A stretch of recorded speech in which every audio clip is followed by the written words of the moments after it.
Okay. Hello, my name is Jiri Priban, and I am teaching an LLM module in Sociology of Constitutionalism at the International Institute for the Sociology of Law here in Oñati in the Basque Country. And my job here is to briefly explain to those who might be possibly interested in the LLM program and the module itself, the outline of my teaching and what my students learn in this Sociology of Constitutionalism module. So I shall go briefly through each lecture, but before I start talking about specific lectures, I want to highlight that this module is about basic concepts of constitutional law theory, and their sociological meaning, sociological contextualization, and what has been dynamic scientific field of a sociology of constitutionalism recently. And constitutionalism, obviously here we don't mean constitutionalism only the state constitutionalism, but transnational, supranational European constitutionalism, and also local or subnational constitutionalizations emerging all around the world in the sphere of both public law, private law, and even unofficial law or legal orders. Right. Clearly, because constitutionalism is a field of legal science with certain principal concepts, we are discussing concepts such as constituent power, constituted power. What does it mean, the paradox of constitutionalism? What do we mean by the difference between constitution, constitutionalism, and constitutionalization or self-constitutionalization? We also touch this classic problem of the relationship between power and authority, and constitution as structural coupling between the system of positive law and the political system of modern society. So theoretically, this module is driven by contemporary or recent social theories and sociologies of constitutionalism, especially systems theory, but also critically reflecting on societal constitutionalism, governance and constitutionalism, governance whether global or European, or governance emerging in contrast to political government. And we also discuss the concept of constitutional rights, but not necessarily within the organizational constraints of the nation state or the European Union. We try to address the problem of rights as a global phenomenon, inspiring some normative theories, especially cosmopolitan social theories and theories of cosmopolitan civil society. So this is basically the outline, and probably the last thing I should say is we try to compare sociology of constitutionalism with global legal pluralism studies and highlight the specific role of the constitutional discourse within global law and global legal pluralism studies. So we include even classic knowledge of Eugen Ehrlich's living law, Max Weber's emergence of law as not what is recognized but what is officially sanctioned and enforced in society, and so we play with basic distinctions of general sociology, sociology of law, and apply them to the domain of constitutionalism beyond state borders. Now, let me go briefly through each of the lectures and major themes, problems, and concepts associated with them. If we start with the basic distinction that there is a difference between the constitution of society and the constitution and the society of constitutions. And in the first lecture, we are discussing this sociological notion of society as constituted of a plurality of societies or societal groups, and we focus on the role of the modern state, the historical emergence, transformation, and recent changes in the organization and role of the nation constitutional state. We also then look at the boundaries between modern law and modern politics and discuss constitutions as documents, as fundamental laws, as comprehensive legal descriptions of reality.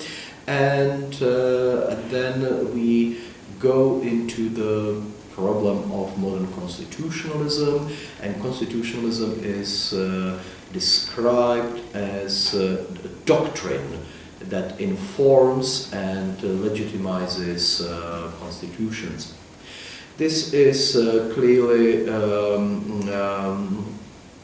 a problem of not just constitutional theory, but social theory of constitutions and the difference between techniques and legitimation of power, a classic sociological theme. We briefly highlight the problems of limited government and therefore constitutional rights, representative government, the problem of democracy, and the problem of constitutionalization and the process of constitutionalization as the process of subjecting public life to the discipline of constitutionalism. And as we know, this process is typical not only of political bodies, but also private, or what used to be described as private law regimes or private law orders. In the first lecture, then, we continue by discussing the paradox of constitutionalism, which again is a well-known, well-established doctrine of constitutional theory, yet what we aim at in this module is to rethink it in the context of sociological and social theory, and to show that this paradox between the constituent power and the constituted power is not just something which lawyers or political scientists would be concerned by and would study, that this is something that you can explain by adopting the methodology of sociological theory, especially systems theory. Finally, in the first lecture, yes, we talk about the nation state and its democratization, the problem of popular sovereignty, and how the rise of modern constitutionalism is associated with exactly these paradoxes and differences of constitutional theory, which nevertheless are not paralyzing, but they are productive. They actually make modern society evolve and its political and legal systems communicate with each other. Finally, in the first lecture, we highlight the problem of nation-state, international law, and globalization, and the transforming role of both national constitutions and international law, face-to-face global changes, and the emergence of transnational and supranational legal orders. And we conclude by adopting the sociological perspective, and part of the sociological perspective obviously is legal pluralism studies, and legal pluralism as a major concept, not a normative aspiration, but a descriptive concept that can help us to understand current supranational and transnational constitutionalizations in the domain of global law and its political meaning. Well, let me now move on and describe what the next lecture is about. The title of the lecture is The Constitutional State as Social Organization. And I would like to put emphasis on the second part of the title, social organization. As we know, lawyers and political scientists often entertain the idea that it's exactly the constitution that constitutes society, or that it's political power and sovereignty that constitutes society. But in sociology, we know that these concepts such as sovereignty, or structures such as the nation state, or legal documents such as the constitution are just part of a much larger social reality. They don't constitute society, quite opposite, they are part of society, as we already discussed in the first lecture. And in this lecture, the constitutional nation state is analyzed as one of many social organizations. So the lecture obviously has some historical dimension, and historical methodology is quite important here. We revisited some doctrines and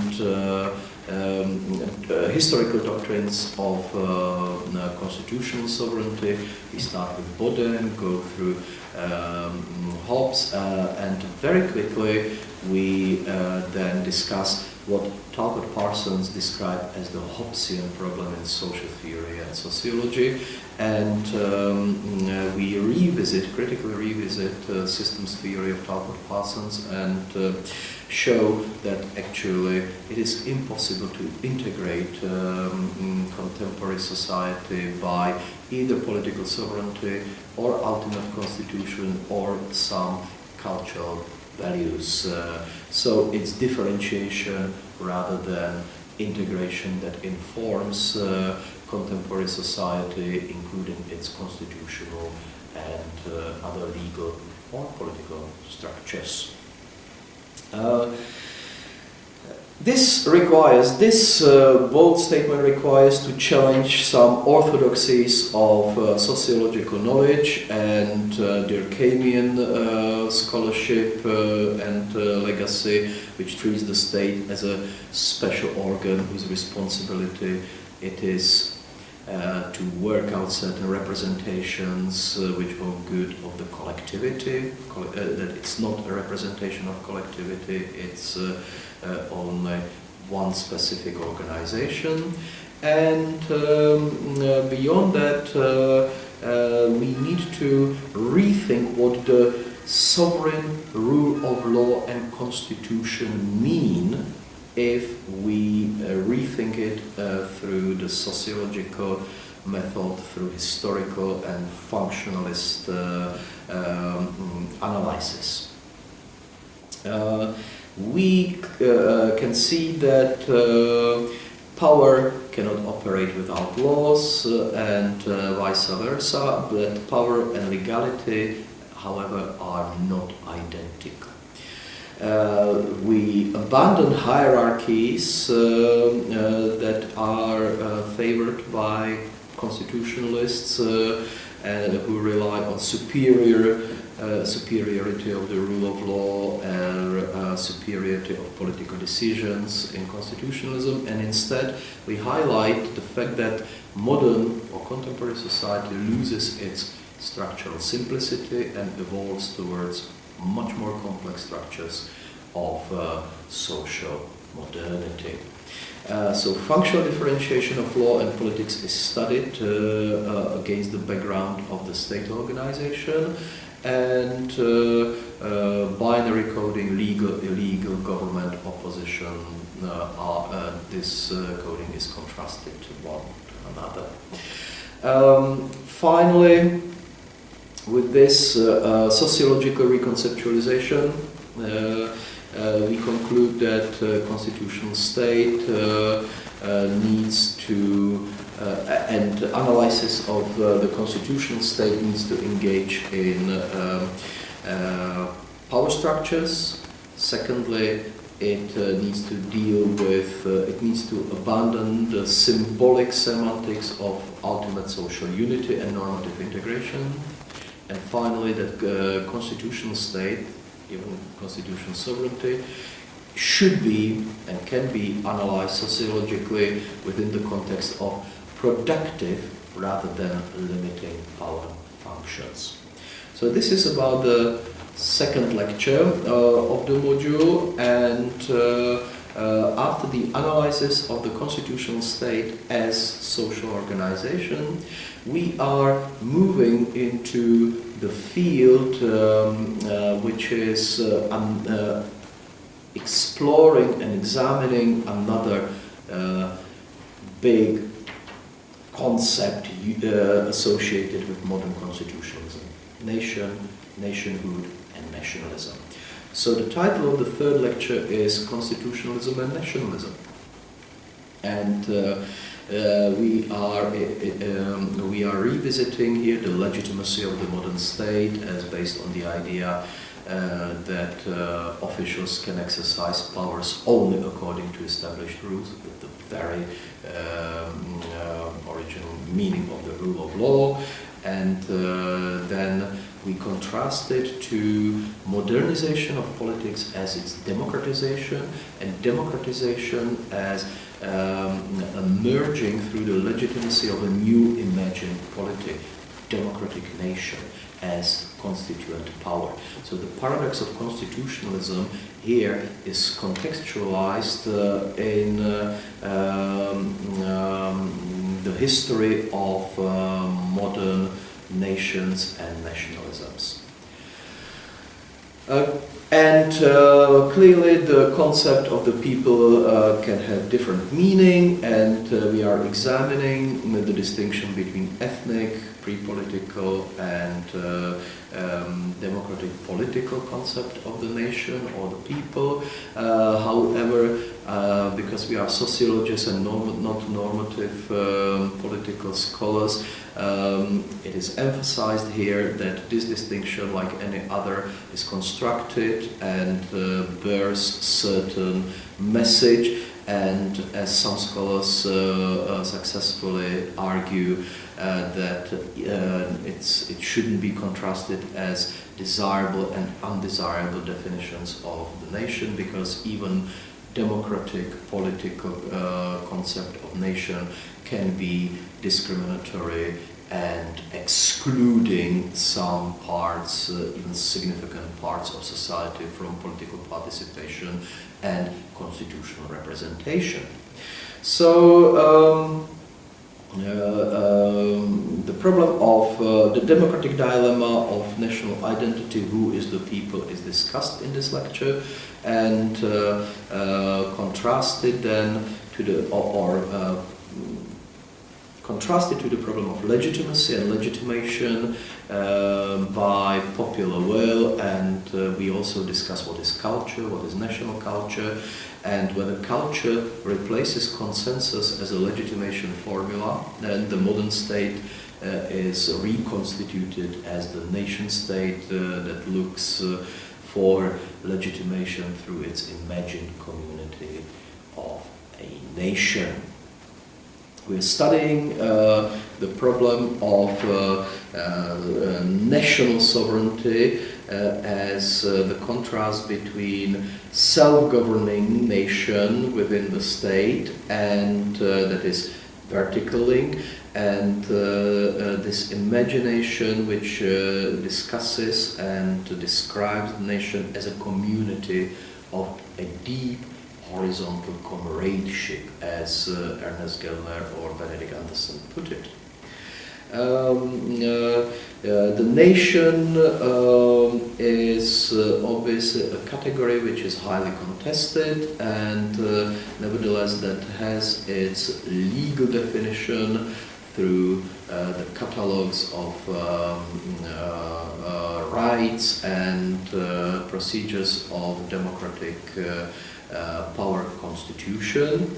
And then we, of course, make a sidestep and we ask a methodological question whether for sociology nation should be a constitutive category or whether it is actually an epistemological obstacle, something that Gaston Bachelard says, and that critics of so-called methodological nationalism emphasize every now and often, that nation is just one of many sociological categories and we shouldn't be methodologically constrained by the national imaginary community and national imagination. So yes, the lecture asks eventually that important question: how to make an important methodological and theoretical step beyond the nation, its state and constitution in the sociology of constitutionalism. Okay, this explains briefly the content and message in lecture 3. Let me move on to lecture 4. And the whole first week of this module revisits and critically, sociologically scrutinizes basic concepts. So clearly after the concept of the state and the concept of the nation, we must discuss the concept of rights, constitutional rights. So constitutional rights as part of legitimation, because we know that the democratic constitutional rule of law must always rest on the concepts of popular sovereignty, and the second pillar is basic human rights, which are then redefined as constitutional rights.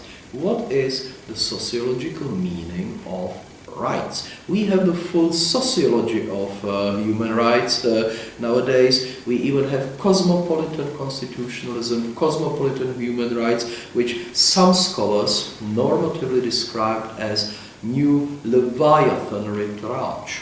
So we go back to the problem of integrity in law, legitimacy of law by legal rights, and we contrast or we examine this sociology or sociology of global human rights as one possible response to constitutionalization of global law and global, in particular, and global society in general.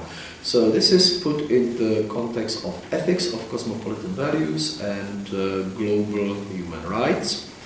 And we also discuss these rights as part of political evolution of global society, including power politics, reinforcement of democratic legitimacy, and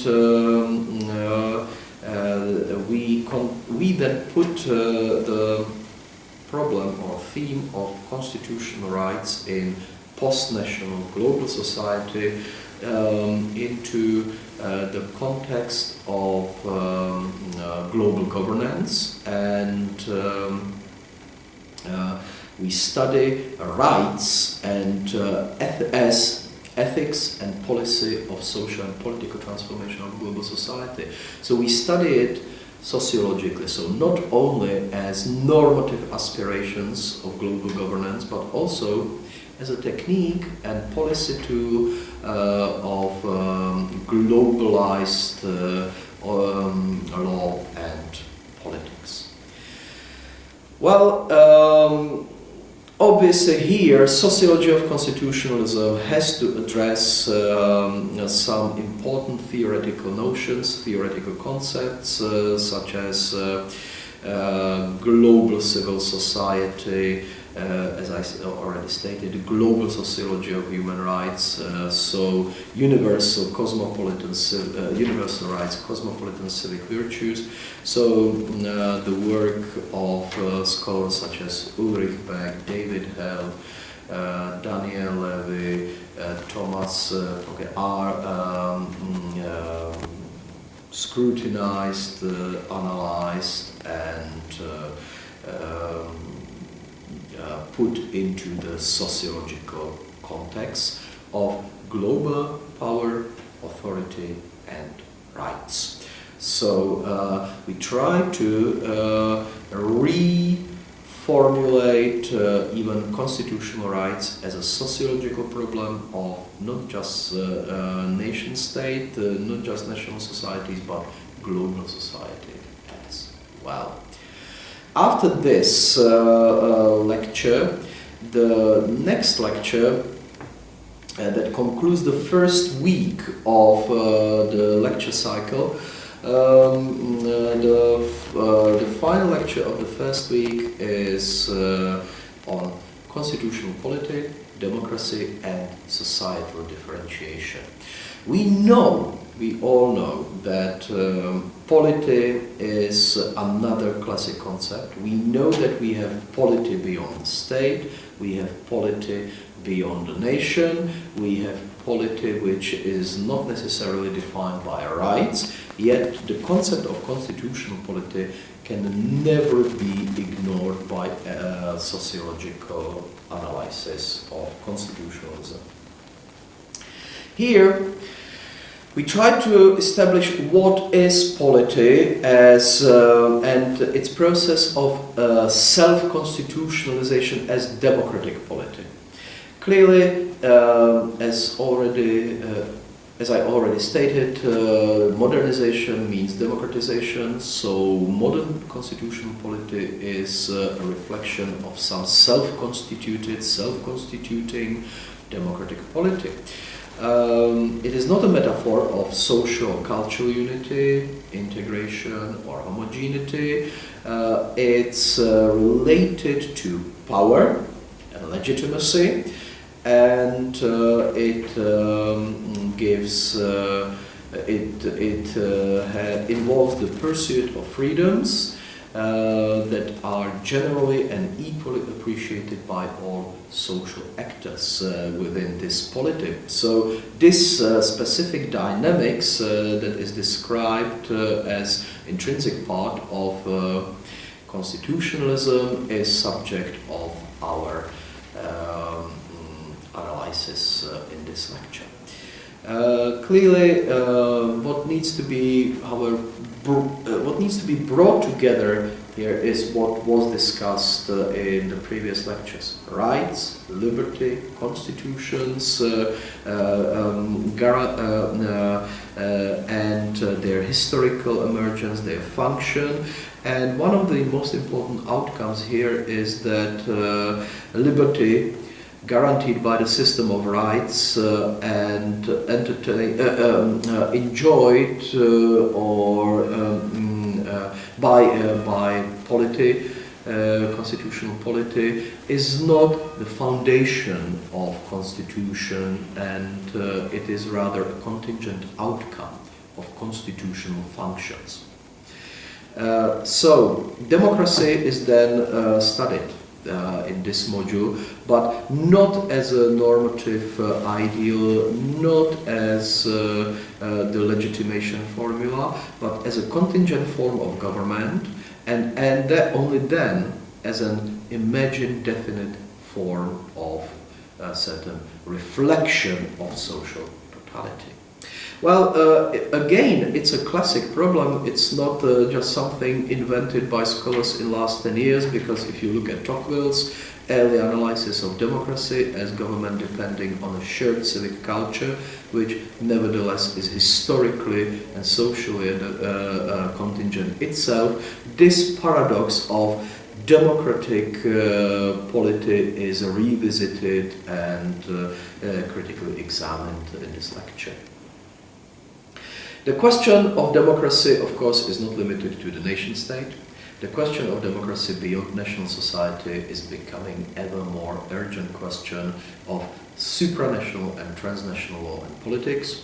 And the European Union would be a good example of this democratic, what is usually described as the democratic deficit argument, and attempts to mitigate possible negative consequences of the lack of democracy at European level, or the democratic deficit at the European level here.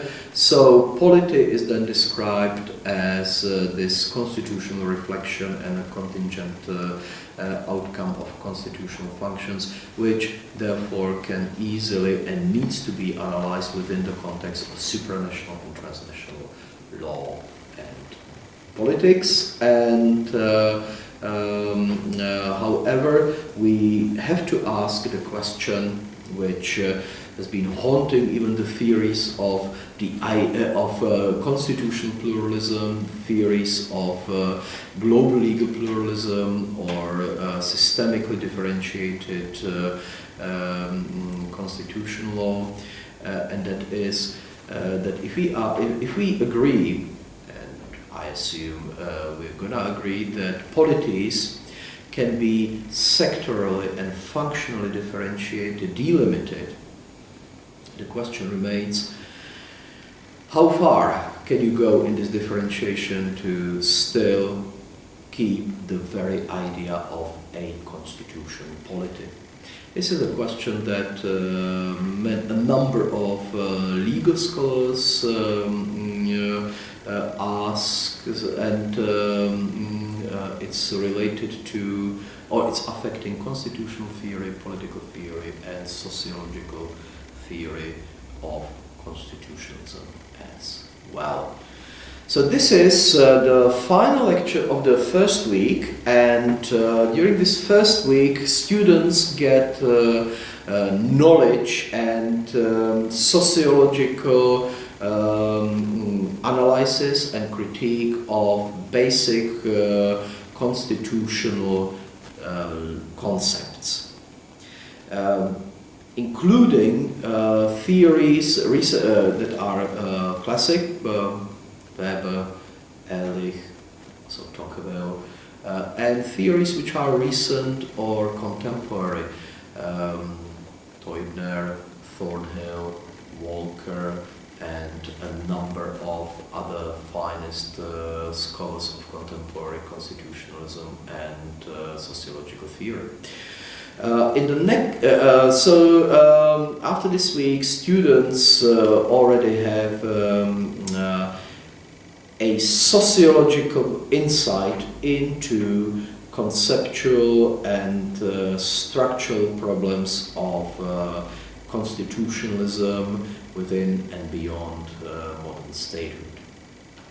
Well, the second week of this module begins with a case study. And obviously, what could be a more illustrative, a more challenging case study than European Union. So constitutional beyond statehood is the topic of lecture number 6, and lecture number 6 uses the EU as its example of constitutionalism beyond statehood.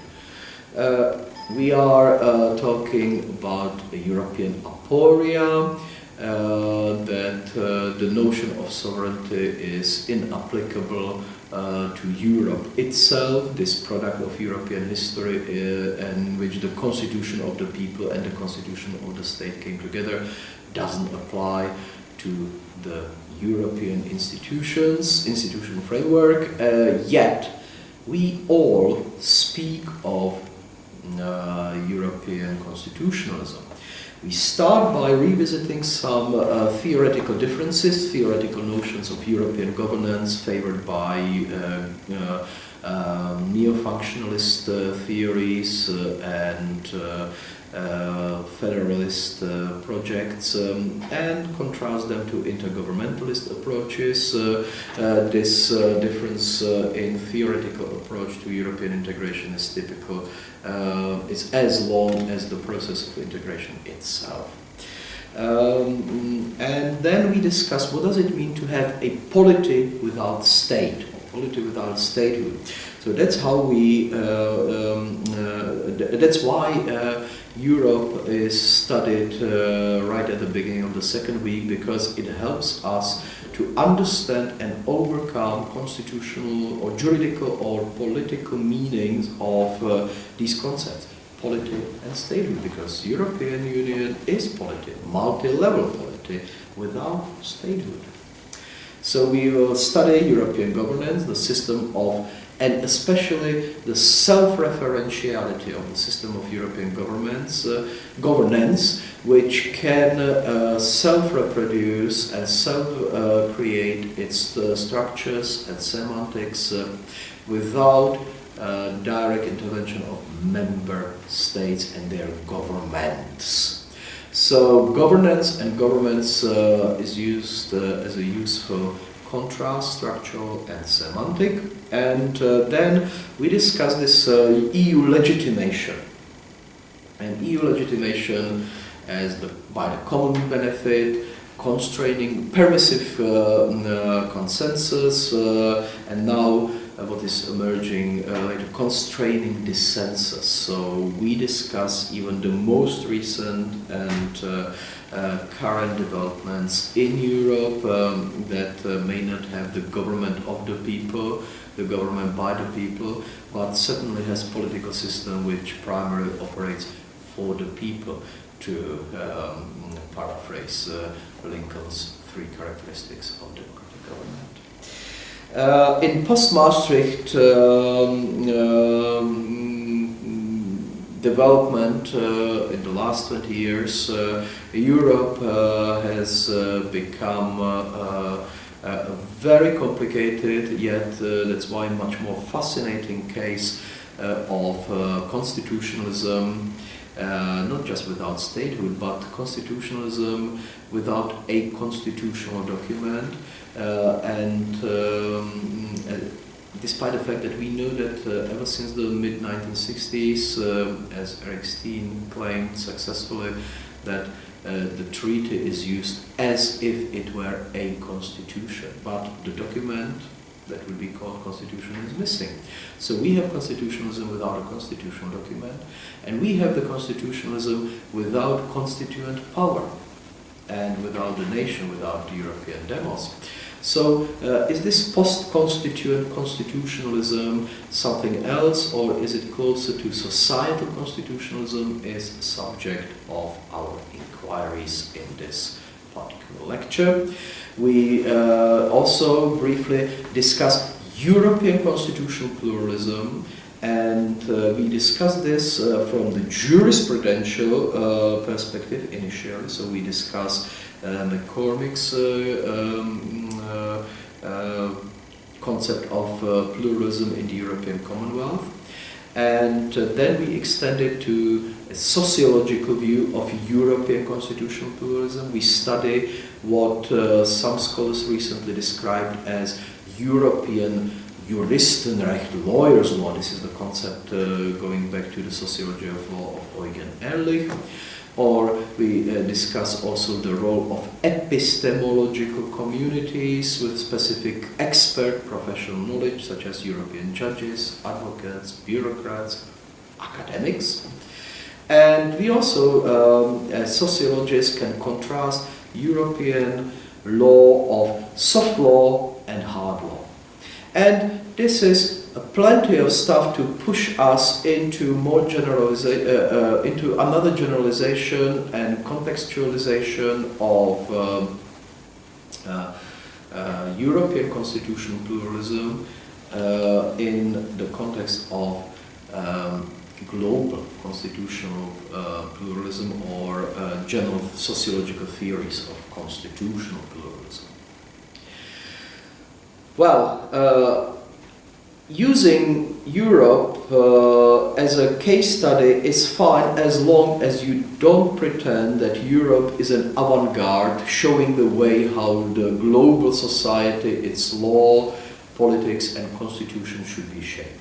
Europe, as I always emphasize, is just a segment, territorial segment of global society that is highly inspirational, that is original in its developments, in its current setting, and we could generalize some conceptualizations, but we shouldn't treat them as political aspirations, moral categories and values that Europe could disseminate all around the world. No, this is no cultural imperialism of new Europeans. Yes, we are starting with globalization of law, transnational networks, beyond any rule of recognition, hierarchy of norms, or any other juristic model of unity and authority. We're using even articles by some of the finest sociologists of law, such as Roger Cottrell, and we try to discuss the sociology of constitutional pluralism in global society with students as the stage of societal evolution at which the multitude of global society replaces the constitutional unity. Clearly, another scholar that must be mentioned in this particular lecture is John Griffiths and his famous distinction of the weak juristic pluralism of official laws and radical or strong pluralism using sociological and anthropological methods of living and unofficial legal orders. Contrasting weak and radical pluralism, whether constitutionalism or legal, we, however, discovered that even weak juristic theories incorporate a lot of sociological knowledge and theoretical concepts, such as McCormick and Weinberger's law as social institution, institutionalist theory of law, actually is profoundly inspired by sociological methodology. And we want to use this particular methodology, institutionalist theory or sociology of institution, to highlight that law is an institution which which can have different organizations in global society. Radical pluralism is inspiring too, and this contrast between official and unofficial living law takes us from the domain of politics and law to the spontaneous societal constitutionalizations, that different subsystems of global society emerge and have a profound effect on operations of global society. Well, we can ask the question that many constitutionalists and sociologists of law asked recently when they study global law, and that is, are we living in a global Bukovina? In other words, is Eugen Ehrlich's sociology of law applicable and the most suitable model for constitutional and legal studies of global society? Well, we're gonna study it in the critical manner, and we're going to contrast this global living law and subsystems of global society to other theories of global legal pluralism and constitutionalism, such as Boaventura Sousa Santos's new legal common sense and plurality of legal orders and the persistence of power as the political medium of global society and its politics.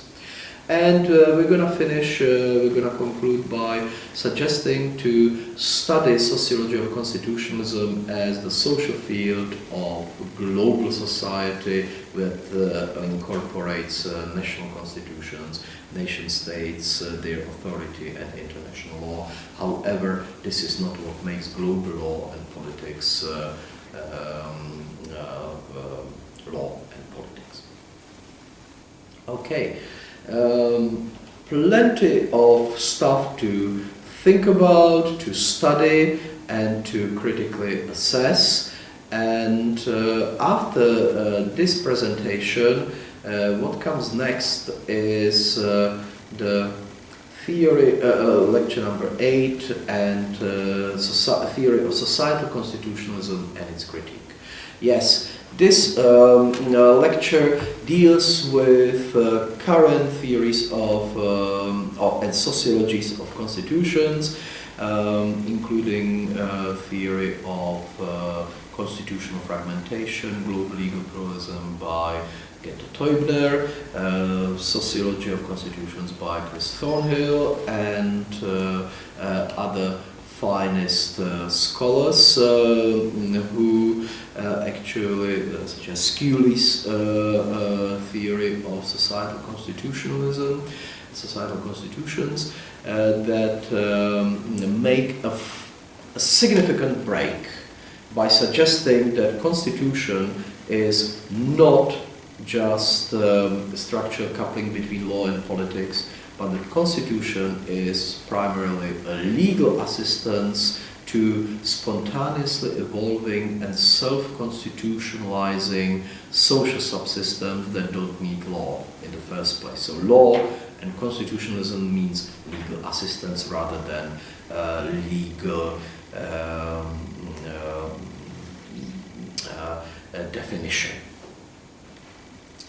Okay, with global society and we can say that the political constitutionalization of global society into one constitutional pattern that will be imitating the modern state is just a constitutional illusion. A global polity has no constitution, and nation states' constitutions are challenged by global self-constitutionalizations. We also have to abandon another legal category or distinction of private and public law, because these constitutionalizations happen not merely in public law or through in public life, but also in private law. So these are very often these constituted regimes are private law regimes. Obviously, we'll be studying functional differentiation and self-restraint of these different subsystems, and we'll be also studying new constitutional subjects and a critique of state-centeredness of constitutional theory. So instead of having just a constituent power of the nation or the people as its constitutional subject, current sociologies of law look beyond and they come up with a new constitutional imagination and that abandons self-determination, self-identification of a collective author and actor of the constitution, the nation, and it replaces it with organizations, regimes, networks that can be, according to these theories, new constitutional subjects. Finally, we address the problem of societal constitutionalism, expert knowledge, the role of expert knowledge and its tension, the tension between expert knowledge and social actors, and also another tension, the tension between functionally differentiated systems and traditional knowledge that is culturally embedded, and that culture is not functionally differentiated, yet it's legal, it has the legal dimension, cultural rights, indigenous rights, and therefore it should require certain, or it requires certain protection from functionally differentiated law and politics.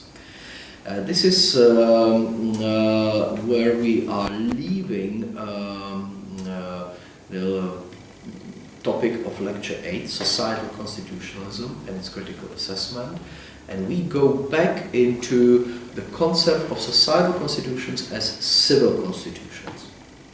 The final lecture topic, the topic of lecture number 9, is called Beyond Constitutionalism, however, with question mark. So it's important that even this module, like any other LLM module, should raise more questions than answers offered to students, and should inspire critical thinking and research engagement and independent thinking of confident young researchers. We are going to talk about the difference between civil and political constitutions, the problem of world or global society and nation state, and limits of global civil society and global civil constitutions, and possibilities of conflict resolution in the condition of global legal pluralism. And the question that is going to be raised is, shouldn't we abandon the concept of constitution and constitutionalism at all? And I would like to argue otherwise. I would like to suggest that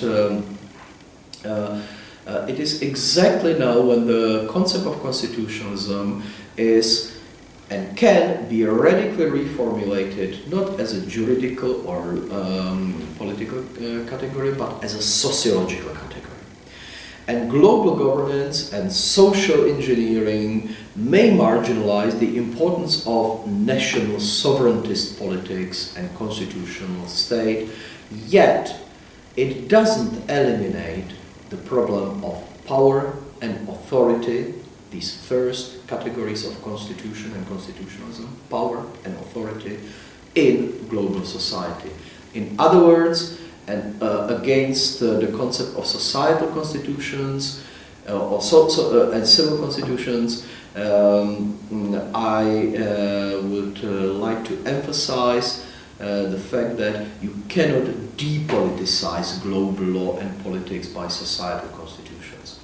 It would be like removing caffeine from beans and making coffee decaffeine.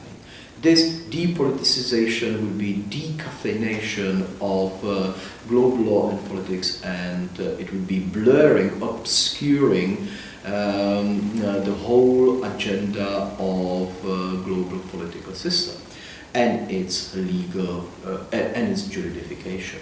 So, sociological criticism of global governance can be based on the fact that even societal constitutionalism can have normative aspirations, moral agenda, and this agenda draws on the classic difference between the state and social administration, or the state and society, and therefore we have to go beyond these distinctions. We have to return to the structural coupling of law and politics in globalized society. We have to revisit it, we have to revisit the problem of power and legality in global constitutionalism. So this global law doesn't evolve as spontaneously recognized and voluntarily upheld societal constitutional regime.